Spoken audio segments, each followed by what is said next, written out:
who is involved in ordinary society and friendship and family relationships, and forget it.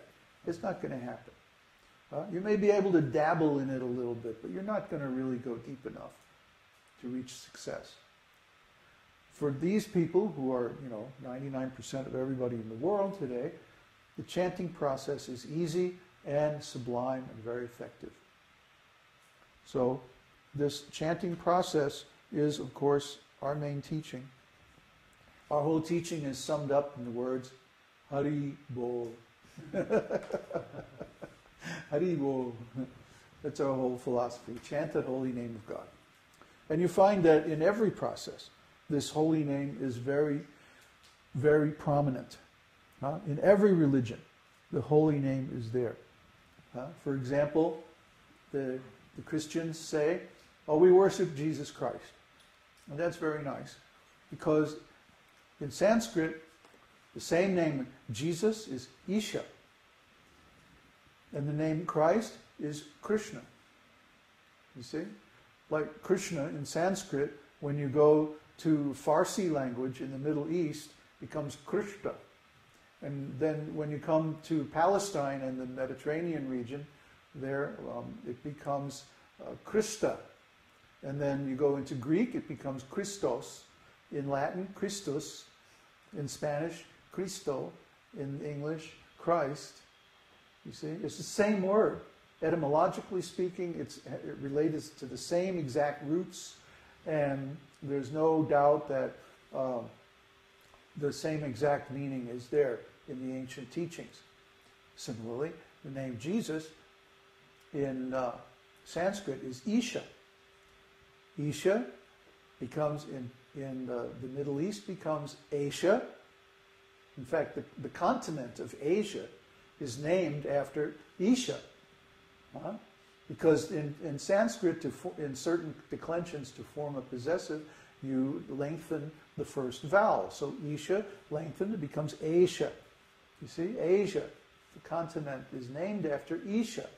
Who Isha means the first devotee of God, the first son of God, born from, what does it say? Born before all worlds, God of God, light of light, very God of very God. Begotten, not made, being of one substance with God the Father, by whom all things were made. And yet without him, nothing was made. Well, that perfectly describes Lord Brahma. Lord Brahma, who is also known in the Vedas as Isha. So Isha becomes Aisha, and then in Palestinian language becomes Asos, in Greek, Iesos, in Latin, Iesus, Jesus, Jesus. You see? It's the same word. The same word. If you just follow back the etymology of the word to its original language, and then you know exactly what we're talking about. The same understanding is there in the ancient Vedas. But all this was covered up and made a secret in the West because of the materialistic desires of the Roman Church and like that. But the knowledge is still there in the words if you look deeply enough into the derivation of the words. The language will tell you everything you need to know. So, I've been talking for a long time now. What time is it? Okay. So now it's time for questions. I hope everybody went and listened to the assignment and wrote down some good questions.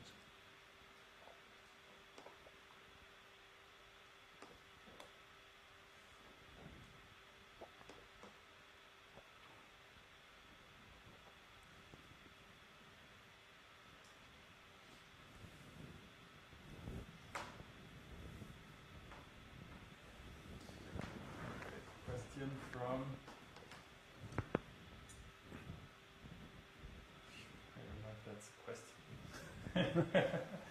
It's one of those questions. I was born on a dark and stormy night. Okay. Desire is lust that burns one up if wrongly directed. What comes to my mind in this is that my desire should be for Krishna, since this is the only desire which, when fulfilled, quenches one's lust, since the Lord is an eternal soothing water. So am I right to think my desire for Krishna consciousness is more important to fulfill than trying to get it together to get to Chile? I ask this since I am finding my efforts to attain finances is becoming a disturbance with respect to spiritual practice. Who is speaking so poetically? Don. Who? Don. Don. Yeah. Well, we haven't talked about your coming to Chile. Generally speaking, we want people to complete the Bhakta course before coming to Chile. We want to get to know you.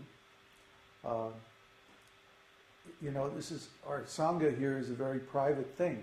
It's like we're going to be out in the middle of the woods working on the land, and we want to make sure that the people who are coming are qualified. This is the first time I think you brought it up, isn't it? Well, anyway, so what we would encourage you to do is to practice devotional service where you are. Become strong. Like, don't come because you're trying to get away from your problems. That's the wrong motivation. You'll bring your problems along with you. And you'll be just as miserable here as you are where you are now. You have to solve your problems where you are. Where you are now is just as good a place as being here. The point is to apply the philosophy and experience the result. We want to see that you're making spiritual progress. That's the aim here. It doesn't matter whether you're here or you're there. The point is that you're making advancement and you're getting the results of the practices. So yeah, I would say, don't think about coming to Chile. Think about learning this esoteric teaching and applying it in your life and getting the result. That should be the primary goal. And then if it turns out to be, you know, a good thing to come to Chile, we'll all figure that out at some point. It'll become obvious to everybody, hey, this guy should be in Chile. You know? You can start a community right where you are. You don't have to go anywhere. If you really feel that, you know, this is the path for you, you can start a little local group. Use our videos to preach to people. You know, have a little meeting. Gather your neighbors and friends, show a video, discuss it, and then have a little prasadam. It's easy. We've been trying to get people to do this now for years. I don't know why nobody does it. But you have to experience the result first. It has to be real to you. Not that some magic is going to happen simply by being in Chile. You know, Chile is like every place else, except maybe a little farther away. So, I mean, we're here for a reason. We're here to protect the lineage. We want to make sure that our lineage survives. And that's our mission here. It's a little bit different. It's not exactly for our personal benefit, although, of course, we do get a lot of benefit from pursuing that mission. But your mission or your priority should be helping yourself, getting yourself situated on this path nicely. So that's the first goal. That's what you should be thinking about at your stage. How do I learn this process and how do I apply it so that I get the result and I feel better? Okay?